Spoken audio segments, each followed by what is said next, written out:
नमस्कार, TV9 digital में आपका स्वागत है और मैं हूं कार्तिकेय शर्मा और आज हम बात करेंगे उत्तर प्रदेश की। जी हां, उत्तर प्रदेश में विधानसभा चुनाव करीब हैं, बयानबाजी हो रही है, बड़े बड़े नेता अपनी अपनी पार्टियों की बात रख रहे हैं। तो इस बार बोले अखिलेश यादव, उत्तर प्रदेश के पूर्व मुख्यमंत्री, उन्होंने जिन्ना पे बात की, उन्होंने अपने चुनाव लड़ने वाले मसले पर बात की, उन्होंने रालोद पे बात की। लेकिन इस वक्त मेरे साथ मेरे सहयोगी पंकज मौजूद हैं स्टूडियो में और पंकज से ये तमाम सवाल मैं पूछूंगा। पंकज, शुक्रिया आपका।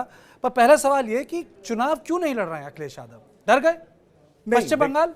देखिए, ये कोई पहली बार नहीं है और अगर मैं आपको बताऊं, तमाम बड़े नेता अलग अलग राज्य में अपने तरह की रणनीति अपनाते हैं। अगर पड़ोस के राज्य की बात करें नीतीश कुमार की, तो वो भी चुनाव नहीं लड़ते, वो विधान परिषद के जरिए ही अपनी पार्टी का और सरकार का नेतृत्व करते हैं।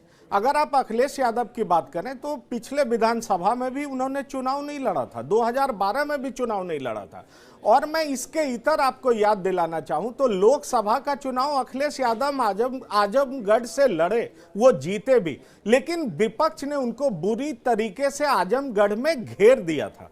तो हो सकता है ये एक रणनीतिक वजह होगी जिस वजह से वो पूरे प्रदेश पर ध्यान दे सके और इसीलिए उन्होंने ऐसी रणनीति अपनाई। अगर अभी हाल की बात करें पश्चिम बंगाल की, तो ममता बनर्जी नंदीग्राम में उतरी, ऐसे लग रहा था जैसे पूरे बंगाल का चुनाव नंदीग्राम से ही तय होगा। ममता हार गई, जबकि उन्हें पूरे प्रदेश में प्रचंड जीत मिली। फिर से ममता को भवानीपुर की जनता का शरण लेना पड़ा।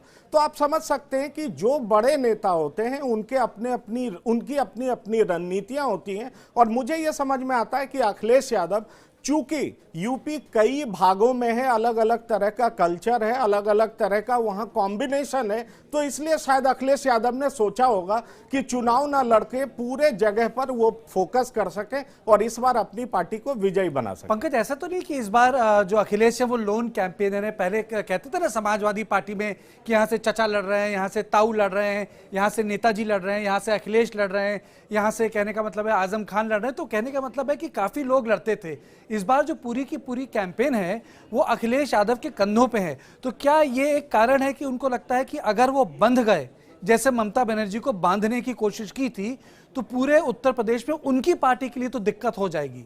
कार्तिक, मुझे ये बड़ी वजह लगती है, क्योंकि आपने सही कहा कि पहले बहुत सारे स्टालवर्ट थे जो अपने अपनी जगहों पे खासा पकड़ रखते थे। आजम खान साहब काफी ज्यादा इधर ज्यादा पकड़ रखते थे। अगर हम पूर्वांचल में बात करें तो उनके कई बड़े नेता थे, लेकिन अभी पूरा दारोमदार जो है वो अखिलेश यादव पर ही आ गया है। एक अच्छी बात यह है आज की, अखिलेश यादव ने यह जरूर कहा है कि वो शिवपाल से अलायंस करने जा रहे हैं और शिवपाल यादव उनके साथ होंगे तो जाहिर तौर पर यादव परिवार मजबूत होगा और ये मैनपुरी इटावा का जो एरिया है उसमें उन्हें बहुत ज्यादा मशक्कत करने की जरूरत नहीं पड़ेगी।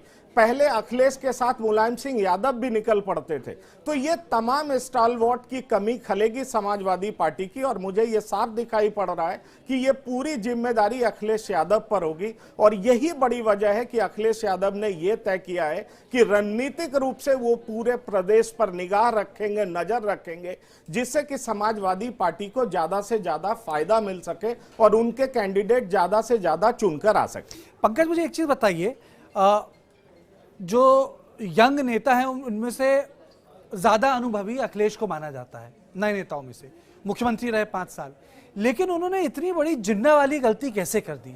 उन्होंने ये कैसे कह दिया कि जिन्ना एक तरीके से स्वतंत्रता सेनानी थे? देखिए, जिन्ना हमारे परिप्रेक्ष्य से वो व्यक्ति है जिसने भारत का विभाजन किया और धर्म के नाम पे उस विभाजन की जो सेंटिमेंट्स थे उसको एक भूमिका दी और उसको वो लेजिस्लेचर तक लेके चले गए, उसको लेकर उन्होंने दुनिया में माहौल, हिंदुस्तान में माहौल बनाया।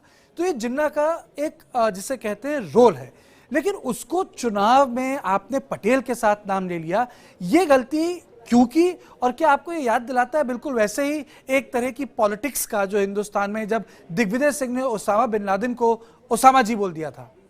देखिए, मुझे इसमें यह दिखाई पड़ता है कि फिलहाल चुनाव इतना नजदीक है और अखिलेश भी अपने कोर वोट बैंक को कंसोलिडेट करने की कोशिश कर रहे हैं। और अगर उनके कोर वोट बैंक की बात की जाए तो उसमें एमओआई समीकरण फिर से ज्यादा स्ट्रांग हो, इसलिए उन्होंने इस तरह की बयानबाजी की। ये बात जरूर है कि इस बयान के बाद काफी आपको यहाँ एक चीज रोकूंगा पंकज, क्योंकि ये कहना जाती भी होगी कि इस देश में आजादी के बाद मुसलमानों ने जिन्ना के नाम पे किसी पार्टी को वोट दिया। ऐसा नहीं हुआ। जितने भी मुसलमानों के नेता हुए हिंदुस्तान में आजादी के बाद, वो सब हिंदू रहे हैं। वो आप ये कह सकते हैं जाति वर्ग के ऊंची जाति के हिंदू रहे, लेकिन कोई भी ऐसा ऑल इंडिया नेशनल मुस्लिम फिगर नहीं हुआ। ओवैसी साहब को भी कोई राष्ट्रीय मुसलमान नेता नहीं मानता है।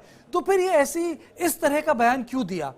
देखिए, इसमें ये पॉइंट डिबेटेबल जरूर है, लेकिन आप जब जब चुनाव देखेंगे तो एक पार्टी जो जिन्ना को पूरी तरह से विलीफाई करता है और एक पार्टी उसको लेकर के एक न्यूट्रल अप्रोच रखता है। तो ये वजह हो सकता है कि इसी वजह को, अगर आप बिहार की भी बात करें, अभी तारापुर है, कुशेश्वर स्थान है, वहां पर भी लालू प्रसाद यही कोशिश कर रहे हैं कि वो किस तरह की बात की जाए जिससे उनका एमओआई समीकरण इंटैक्ट रहे। वैसे देखना पड़ेगा पंकज, मुद्दे तो बहुत हैं। पैंडेमिक का मुद्दा है, लखीमपुर खीरी का मुद्दा है, मसले तो बहुत हैं। मुझे याद है 2012 में जब चुनाव चल रहा था, सब लोगों का फोकस मायावती और राहुल गांधी पे था, पर एक साइलेंट कैंपेन चलता था।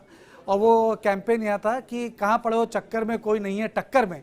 और साइकिल चला रहे थे अखिलेश यादव, क्रिटिसिज्म भी हुआ, बड़ी BMW की साइकिल चलाते। लेकिन बहरहाल मुख्यमंत्री भी बने, सरकार भी बनी सपा की। लेकिन ये बात 2012 की है, बहुत पानी बह गया है। और अब 9 साल बाद ये जो चुनाव हो रहे हैं, उसमें क्या होगा, किस तरीके से योगी आदित्यनाथ को टक्कर दी जाएगी। तब मुलायम सिंह चेहरा होते थे, अब अखिलेश हैं सामने। तब राहुल गांधी बड़े नेता होते थे, अब उनको सफलता नहीं मिल रही है। प्रियंका है मैदान में सामने, बहुत सारी चीज़ें हैं, इन सब पर नजर रहेगी हमारी। पंकज, बहुत बहुत शुक्रिया इस हमारी खास पेशकश के लिए। तो आप देख रहे थे TV9 डिजिटल पे हमारी खास पेशकश उत्तर प्रदेश पे। बाकी और भी खबरें होंगी जिसके लिए आप जरूर आइएगा TV9 डिजिटल पे। शुक्रिया।